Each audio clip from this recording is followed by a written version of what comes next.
today's podcast, we are actually going to be going over the rear knee. Hello and welcome to Hit Chat, Chit Chat. My name's Connor Reynolds. On today's podcast, we are actually going to be going over... Essentially just going to talk about hitting, how much can go forward. I absolutely love the swing being compared to a cattle, scapular muscle. And what I'm going to look to try and do throughout the entire swing is build that tension. If you are a coach that is unwilling to ask why and the how of how to do something, and you are doing a disservice to your players, my goal is to try and make every single kid a Ken Griffey. Strider is here. The reason I like the cricket bat is it's flat. Thank you for the sub, my guy. I really appreciate it. What else do we got for the folks? There we go. We should be live. Put down and release it. If we are just a hitter that the rear knee just kind of goes forward, we're not controlling our stride. Now, if we're more athletic, if we're stronger, if we're faster than the pitcher, we're going to be able to get away with that. We're going to be able to get away with that now because we're faster. So if we're fooled, we can still hit it because we're better, or we're stronger. So when they do make a mistake, because we have strength, we can hit it out. Or if you're just more athletic than the class or group that you're playing with, you're going to be able to have better IQ or just outplay them. This happens to a lot of really good athletes throughout about 10 years old to about sophomore, junior year of high school. That's when people start becoming a little bit more physically mature, or the kids that were really good when they're young, that were just big and stronger than all the other kids. When all the other kids catch up and that kid was never able to learn how to properly hit, and they just hit because they were big and strong, now they aren't able to hit off speed because they never were able to control their stride. They were just stronger, or they were just faster. They were just better.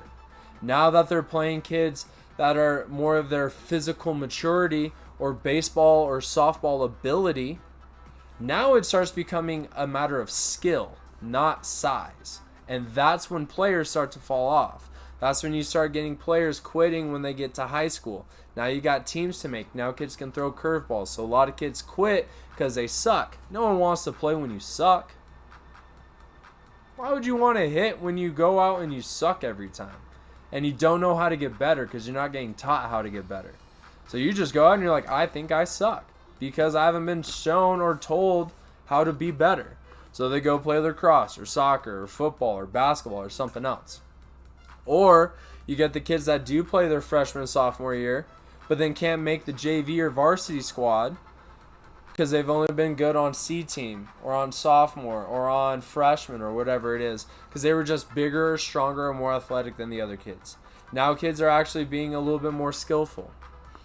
Or you get the kid that kind of was able to put 2 and 2 together, that was just gifted athletically and has high IQ.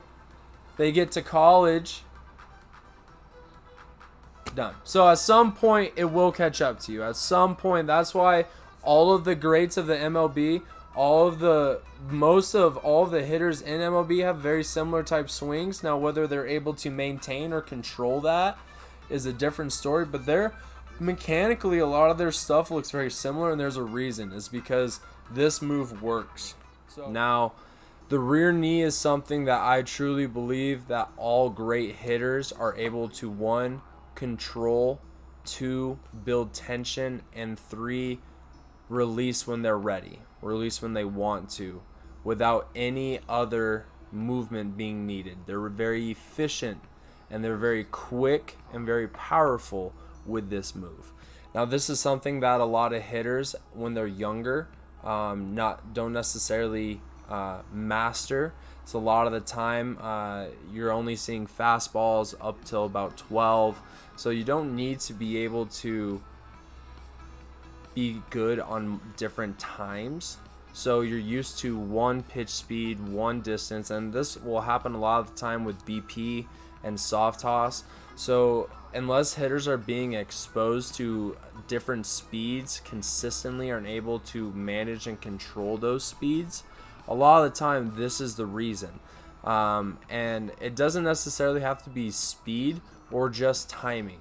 your timing for an inside fastball is going to be different than your timing for an outside fastball is going to be. So having and being able to manage those time differences is directly related to this rear knee. Now, this rear knee is a huge piece to the puzzle, and this is why. So right here we got Manny Machado, who's one of the best hitters right now. So we're going to pull up his knee, and we're going to actually be able to see the pinstripes on his knee. So as we move forward and as he moves forward, you're going to see this rear knee stay in the same place or close to. The rear knee is not going to move in. It's not going to rotate. It's going to stay either facing straight away. So a right-handed hitter is going to be in the first base dugout, and then a left-handed hitter, their knee is going to be facing the third base dugout, or even towards the catcher. We're going to see a lot of the good hitters are able to actually rotate their knee outward, hold, and then it's going to create a bigger snap, because as this rear leg is being held in the same spot, this front knee through the stride is going to move forward. Now, however much forward the knee goes, it doesn't matter. Any distance going forward at all is going to create tension if that rear knee stays in the same spot. It's going to create almost a bow and arrow effect with the leg. So as Manny strides out, we're seeing now the camera's moving, but this rear knee staying in that one spot right here. As he's still moving forward, that rear knee is staying in the same spot, and now right before he lands, we're going to start to see that this front knee is actually going to start to rotate out and around, which is going to pull that rubber band or bow and arrow even more from this knee over. That's going to create a lot of tension and a bigger snap. The more tension we can create, the more of a snap, the more acceleration we're going to have, which results in a quicker barrel, more bat speed, which is then effect force is mass times acceleration. So if we're able to take in more acceleration, where our mass, our size of our body is not going to increase from the beginning of the swing to the end of the swing, but we can increase the acceleration. So when we're doing that in our swing, we're increasing that force output into the ball. So boom, right, we're seeing this knee is about to curl out. And as that knee is curling out, it's pulling on this knee. So as that works out, that knee now is collapsing in. Now it's not necessarily collapsing, but as more snapping, rotating, because as what we're going to see is this rear foot is going to become what I call weightless. It's going to come completely off the ground. Now it may not lift off the ground, but it's going to become to a point where he's almost levitating. Now that's when we see a lot of guys like Bryce Harper. I've got video on Bryce. That's when they get that giant rear knee kick. Or you got guys like Miguel Cabrera. I have video on Miguel Cabrera. You have videos on those guys, and they're doing a scissor kick, but their rear leg will become weightless. It will not have any pressure on the rear leg, which is what allows the rear leg to either kick and turn or scissor kick. So we're going to see this rear knee, as it's not necessarily collapsing, this is super slow motion, it's rotating, and this rear foot becomes weightless. Once that rear foot becomes weightless, and it becomes weightless right about there, we see that rear heel start to come up just a little bit. At the same time, we're seeing this knee open up. So we've got the right there. As that front knee opens, that rear heel starts to rise up. And that's when we're starting to see the bend in this bat, the acceleration and the quick torque that is being created just by his lower half is going to cause this bat to start to bend. So right through here, that wood bat starting to bend. And here in Bryce Harper's video, it's very prevalent. But once that rear foot becomes weightless from the tension that's been created, it's going to allow Manny, watch, this rear foot's now about to be fully out of the ground. He's going to be able in a very short amount of frames to rotate very quickly. Notice how the bat is bent. It's actually being bent forward. So here's going to be a flat bat. And you can, if you guys are able to really zoom in, you can see that there's bat on either side. That's because the bat has so much acceleration coming through. Straight leg. And he's going to be shoulder, hip, knee at contact. Now his elbow is a little bit out in front. That's okay. That is the margin of error that is allowed with this type of swing. If you're a knob to the ball type hitter and you're not creating tension with your lower half, if you just kind of stride and shoot, you're not going to be able to reach out and have acceleration like he has, because you're going to be only using your arms. With this, he was able to create acceleration behind him with the lower half snapping like it is right there, which is allowing his bat to go in the same amount of time that the bat went from here. This is all one frame. One frame change.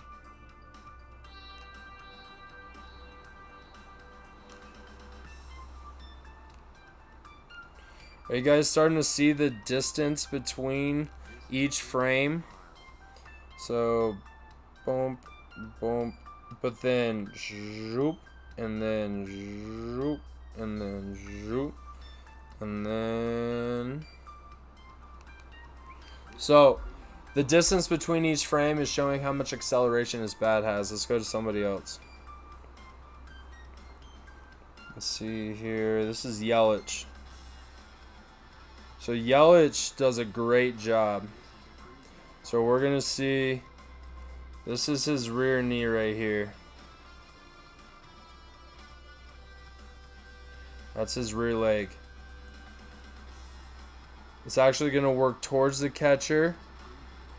Okay, let's look at it now. It has not snapped. It has not turned. It has not rotated. So it's still staying within this box right here. And as this front foot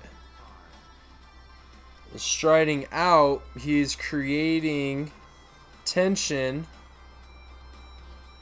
with a rubber band-like effect or a bungee effect until we're going to watch this front knee, and then we're going to watch the correlation of the rear knee. So as that front knee starts to open, it's creating torque in the lower half. And since his rear leg stayed in the same spot, as he moved forward, he's creating tension. And as it starts to turn, what's going to happen... Sorry, the computer just turned off. There we go. And as this is starting to turn, this front knee is creating tension that is making this leg snap forward. When we're able to control and maintain that tension and we're able to release it when we want, we are now able to hit fastball, changeup, sinker, all types of off speed, all types of fastballs. Because when you hold tension and you're able to control when you release it, you can stride, whether you're a heel up guy, former Albert Pujols, whether you're a big high knee kick, big poppy, it doesn't matter. If you're able to hold and control and maintain the tension when your foot goes up and you have tension, you're able to leave your foot in the air. because nothing is forcing it down. Gravity is not controlling you to go down.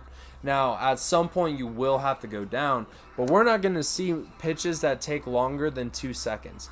The fastest or the slowest strike ever recorded at like 40 miles an hour, 30 miles an hour, just was thrown by a position player, and that was less time in the air than 2 seconds. So if you're able to control and maintain that in practice for 2 seconds when doing drills, when doing other things, when it becomes game time, you're able to stride, hold your foot in the air, almost like a hover or stride out.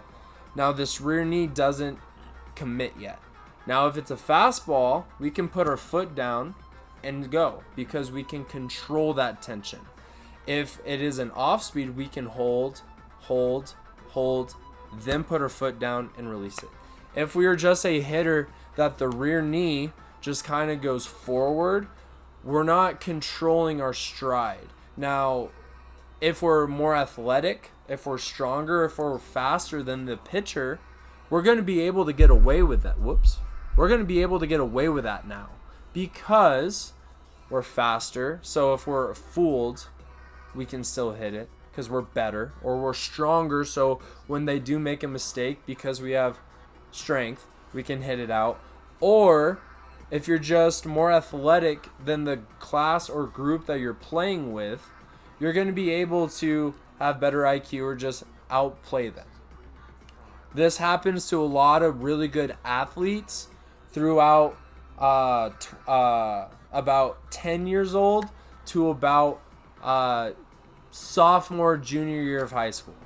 That's when people start becoming a little bit more physically mature, or the kids that were really good when they're young, that were just big and stronger than all the other kids. When all the other kids catch up and that kid was never able to learn how to properly hit, and they just hit because they were big and strong, now they aren't able to hit off speed because they never were able to control their stride. They were just stronger, or they were just faster. They were just better. Now that they're playing kids that are more of their physical maturity or baseball or softball ability, now it starts becoming a matter of skill, not size. And that's when players start to fall off. That's when you start getting players quitting when they get to high school. Now you got teams to make. Now kids can throw curveballs. So a lot of kids quit because they suck. No one wants to play when you suck. Why would you want to hit when you go out and you suck every time? And you don't know how to get better because you're not getting taught how to get better. So you just go out and you're like, I think I suck because I haven't been shown or told how to be better. So they go play lacrosse or soccer or football or basketball or something else. Or you get the kids that do play their freshman and sophomore year, but then can't make the JV or varsity squad because they've only been good on C team or on sophomore or on freshman or whatever it is because they were just bigger, stronger, and more athletic than the other kids. Now kids are actually being a little bit more skillful. Or you get the kid that kind of was able to put 2 and 2 together, that was just gifted athletically and has high IQ. They get to college, done. So at some point, it will catch up to you. At some point, that's why all of the greats of the MLB, most of all the hitters in MLB have very similar type swings. Now, whether they're able to maintain or control that is a different story, but they're mechanically, a lot of their stuff looks very similar, and there's a reason. It's because this move works. So we're going to see here. As Yelich front knee starts to open and create tension, the rear knee starts to snap. Now let's follow the bat again. So we've got a bat here. And this is, actually, let's just look at how it bends. Look at how this bat bends. It's already starting to bend right there. Boom. But, so we've got a bat here. A bat here. A bat here.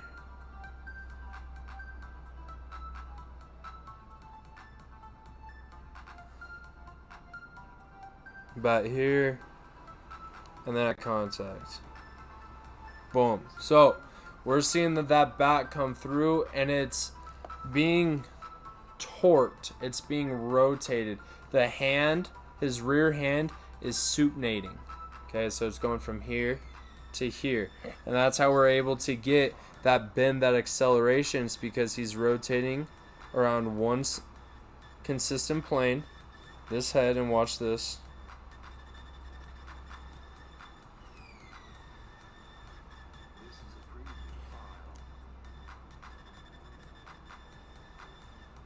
See how he's just rotating around that spine, stays right there.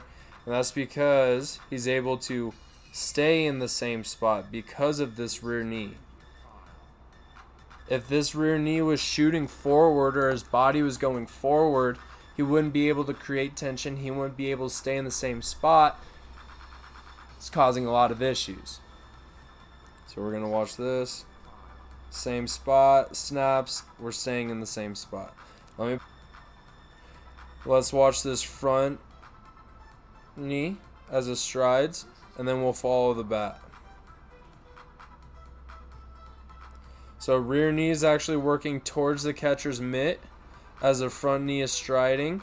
So this front knee is starting to open right there, and that's why we're seeing that rear knee start to come forward. But watch this. Watch this bat. It's already starting to bend right now. We're going to see it bend right there. See how the barrel's still in the same spot, but his hands aren't? See that bend right there? I'm going to actually respect the bend.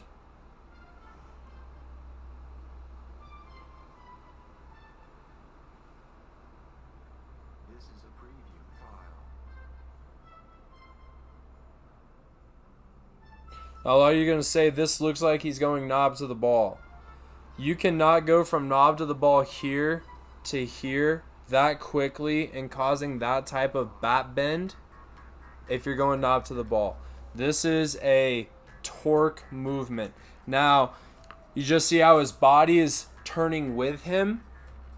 So as he is torquing the bat, his body is turning with him, which is why it's looking like he's going knob to the ball.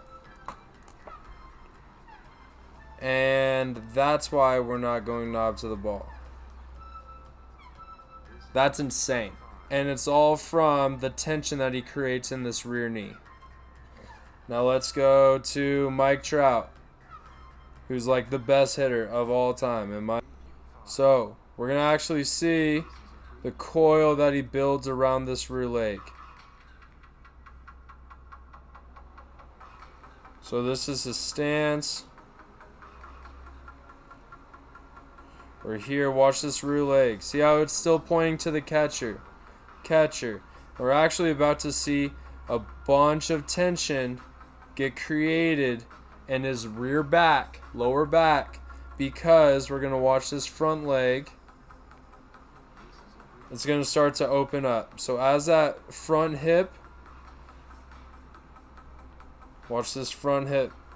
As we start to see that open up, we start to see the wrinkles in his lower back here. That's from the tension that's being created. That can only be created if its rear leg stayed in the same spot. So if his rear leg was moving, there would be no tension being created at that midline point in his lower back. But since the rear leg's staying in the same spot, his his hips are starting to open up. It's going to create tension in his rear knee, and it's going to create a snap. So let's see. Boom. Look at the bend in that bat.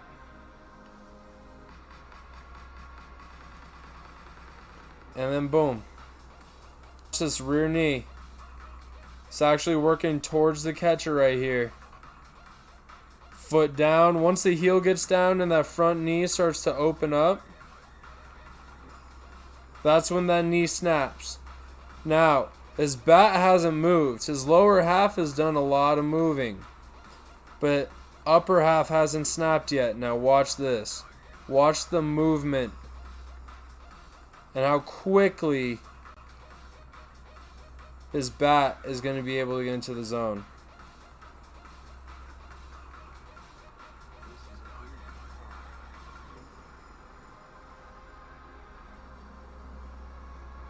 Boom. That's Joey Gallo. Dude hits the ball harder and farther than a lot of people. Here's Aaron Judge. We're going to watch Aaron Judge. He's going to do the same thing as Trout. Rear leg's going to stay in the same spot. So Aaron Judge does a really good job as well. So we're going to see here is his rear knee is going to stay in the same spot. If anything, it's going to move towards the catcher. We can look at the pinstripes.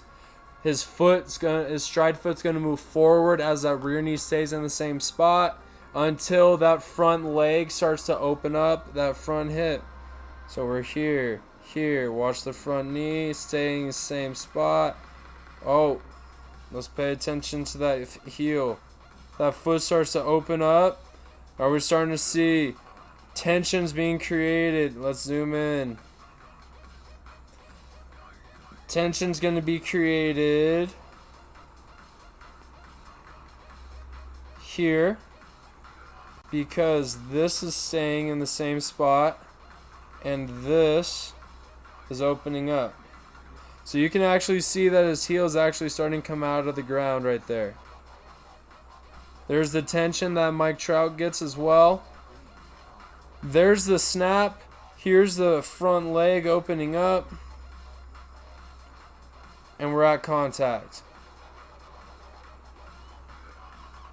We're going to watch this rear knee. It is going to work a little bit towards the catcher, but it's automatically going to snap in towards his stride without reaction to the pitch. And that's going to be, let me see, is that a little easier? And that's going to be the biggest thing, is that it's not reacting to the pitch. See how that straightens out a little bit? So we're now becoming required, like we have to come down before we can come back out. And you're going to see him do that. So he goes up and then he comes back down. And that little up down versus coiling and creating tension is not allowing for controlled timing. His foot's going to go down when he comes down versus when he wants to. Let's go to the next video. And we're going to see these are takes. And takes are honestly going to be one of the best things to watch because you're not swinging. I want to see what you do when you don't swing to allow you to swing, if that makes sense. What is your process to get your results? And what we're going to see here is this rear knee is going to push out. And then it bends because we're not sure if we want to swing. Everything else looks really good. Hands are staying tight to the body. We're looking for a more rotation versus a hand push. That's good. But when we go from here to this angle, now I'm not necessarily looking at the change of space, just the change of angle. So this is a little bit more of a closed off angle. That's open. That's from our leg pushing us out. And then we get back to a bent. Next video that will, and we're going to see that on all of these takes. It's going to push us out. And then he is going to hit this one, hits it well.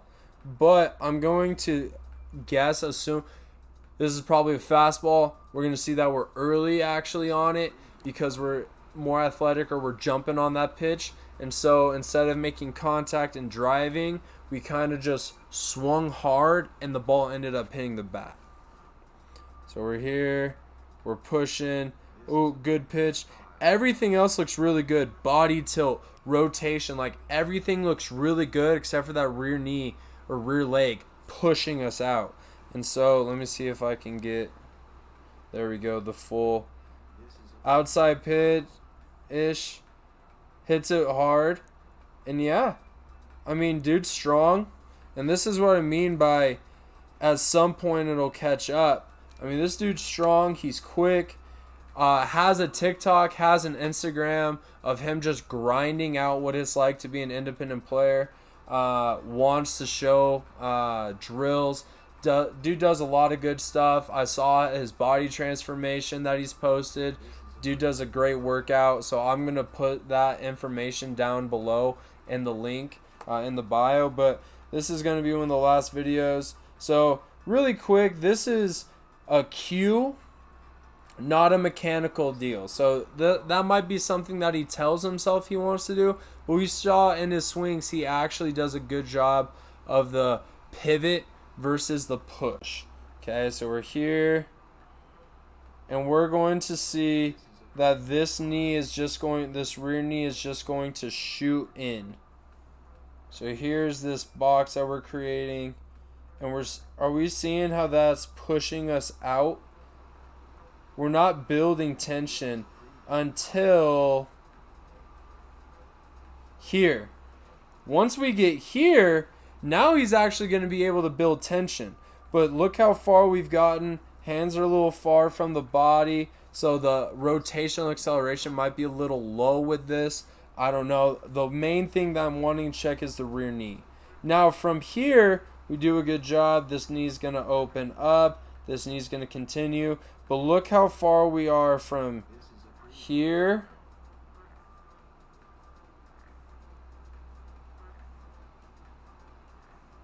versus where we first started.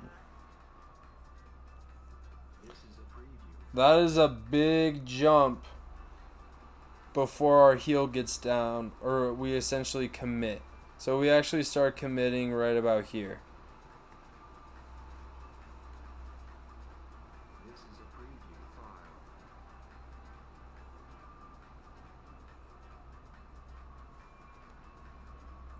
Now we're going to see that knee open up, but we were here.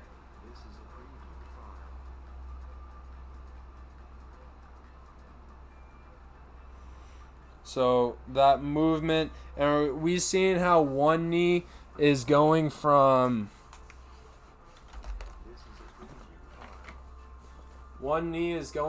facing this way towards the catcher, and the other knee is already rotated in. And that difference, that tension is from that loss of tension, I guess, is from that knee being rotated in versus staying in the edge. Like I said, dude's got good stuff, grinded. I started following him, I think, over like a year ago when he just came out of college and was wanting to become a professional baseball player. And I've seen his grind. Dude doesn't stop, does a great job on social media. So if you guys are looking for some good drills and stuff like that, he's a great guy to go to. So thank you guys so much for joining. I appreciate it. This was Hit Chat Chit Chat with Coach Connor. Thank you guys. Have a great rest of your day. Go hit some bombs. Thank you guys so much for watching that RBI baseball video. Again, I'm Coach Connor. To my right is where I have all of my information. If you want to get in contact with me, I do lessons, one-on-one, group classes for hitting and infield. If you guys would like more information, check out any of my other social medias. Feel free to reach out. Guys, go ahead, comment down below. Try to let me know you guys watched the entire video. Thank you guys. Have a great rest of your day. Go hit some tanks.